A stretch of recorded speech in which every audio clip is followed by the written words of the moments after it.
Alô, irmãos, irmãs, Pai esteja com todos, nesse dia 4, de outubro, e que Deus esteja, com todos nós, Senhor Jesus, nos dê paz durante esse dia e nos livre de todo o mal e nos guie pelas veredas direitas, Continuando aí com a nossa meditação diária. Ontem nós paramos no capítulo 28 de Isaías, no versículo 13, que diz o quê? A palavra do Senhor lhe será mandamento sobre mandamento e regra sobre regra, Então, mandamento sobre mandamento, regra sobre regra, instrução sobre instrução, é a palavra do Senhor, Que é a verdade, o caminho, a vida, Conforme nos ensinou o próprio Senhor Jesus. E aqui no versículo 15, no capítulo 28 ainda, nós vamos ver o quê? Fizemos concerto com a morte, e com o inferno fizemos aliança. Olha aí, irmãos, a lamentação, que o profeta está fazendo em nome do povo hebreu, Em nome do povo hebreu. Fizemos concerto com a morte, com o inferno. Foi isso que nós fizemos lá no Éden, Não é isso? Ao invés de os nossos pais confirmarem aquele único mandamento que foi dado a eles, não comer do fruto da árvore do conhecimento do bem e do mal, ao invés de eles confirmarem aquele concerto, eles foram assinar outro concerto com a morte, e com o inferno, Certo? Aí no verso 16, eis que assentei sobre Sião uma pedra, já provada, preciosa de esquina. Aquele que crer, não se apresse. Então aí é uma profecia, falando da pedra, que é o Senhor Jesus. Então ele vai botar essa pedra em Sião, Na igreja e no monte de Sião, E no verso 17, regrarei o juízo pela linha e a justiça pelo prumo.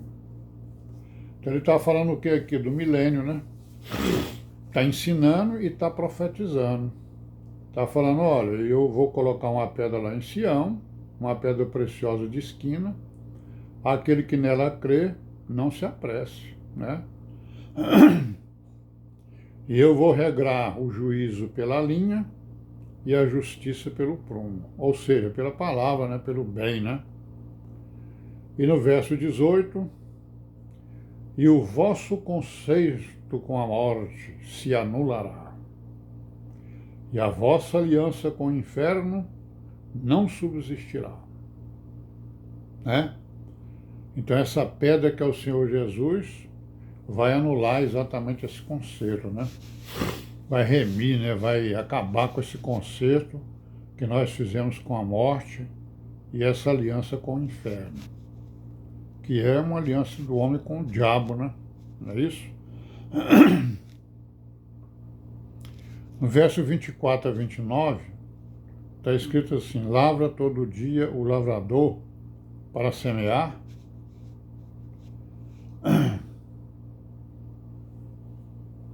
esterroa todo dia, hein? Então ele está fazendo uma pergunta, Lavra todo dia o lavrador para semear? Esterroa todo dia para semear? Não, A comparação aqui é a lavoura, irmãos? A lavoura de Deus. Está falando aqui da lavoura de Deus. Então, essa lavoura, ela é o quê? Semeia, prepara o terreno, semeia, Aí a semente nasce, não é isso? Então, a igreja é a lavoura de Deus, certo? Aí então ele cuida do crescimento, cuida da produção. Quando tiver na época certa, ele vai lá e colhe, né? Certo? Faz a primeira colheita, as primícias, né? Depois ele faz a colheita geral e depois ele vai recolher os restolhos, né? Então, a salvação é comparada a uma lavoura, né? Certo? A lavoura de Deus. No capítulo 28, a partir do versículo 24. Não é isso? Vamos ler aqui algumas coisas, né? Ó, no 24 está escrito o quê? Porventura lava todo dia o lavrador para semear? Ou abre ou esterroa todo dia sua terra? Não é antes assim? Quando já tem gradado a sua superfície, então espalha nela ervilhaca e semeia cominhos, né?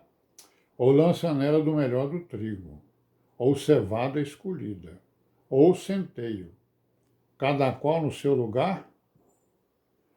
O seu Deus o ensina e o instrui acerca do que há de fazer, porque a ervilhaca não se trilha com instrumento de trilhar, nem sobre os cominhos passa a roda de carro, mas com uma vara se sacode a ervilhaca e os cominhos com um pau.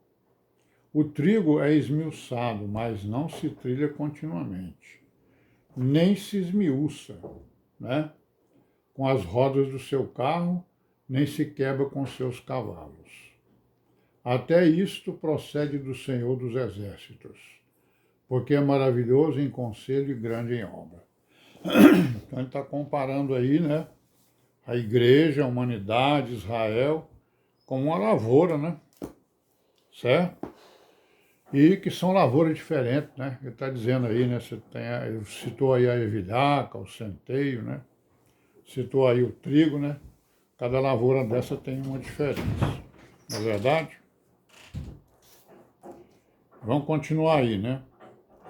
No capítulo 29, versículo 9, está escrito o quê? Bêbados estão, mas não de vinho.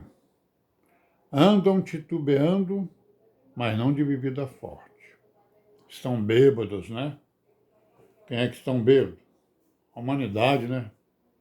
O povo de Israel estava bêbado, ou seja, estava enganado, confuso, né? Estava se enganando a si mesmo, né? Embriagados com doutrinas, com ensinos, né? Contrários à aliança que eles fizeram com o Altíssimo lá no Monte Sinai, né? Certo? Aí no verso 10 do capítulo 19, vai dizer o quê? O Senhor derramou sobre vós um espírito de profundo sono e fechou os vossos olhos, os profetas, e as vossas cabeças, os videntes.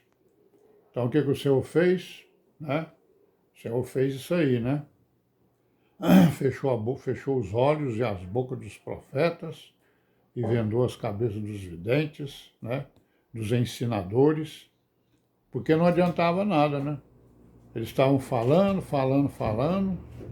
desde o início das coisas, e ninguém dava ouvidos, né? Poucas pessoas davam ouvidos. Verso 11. Palavras de um livro selado. Capítulo 29, versículo 11, está ok aqui? Pelo que toda visão vos é como as palavras de um livro selado, que se dá ao que sabe ler, dizendo: ora, lê isto, e ele dirá: não posso, porque está selado. Né? Então está selado. Algumas coisas estão seladas, né? E aqui Deus, né, selou muitas coisas para que exatamente eles não entendessem, para que eles não, né, não voltassem, né, para a aliança, né, para a obediência. Ou dá-se o livro ao que não sabe ler, dizendo, ora, lê isso, e ele dirá, não sei ler. Né?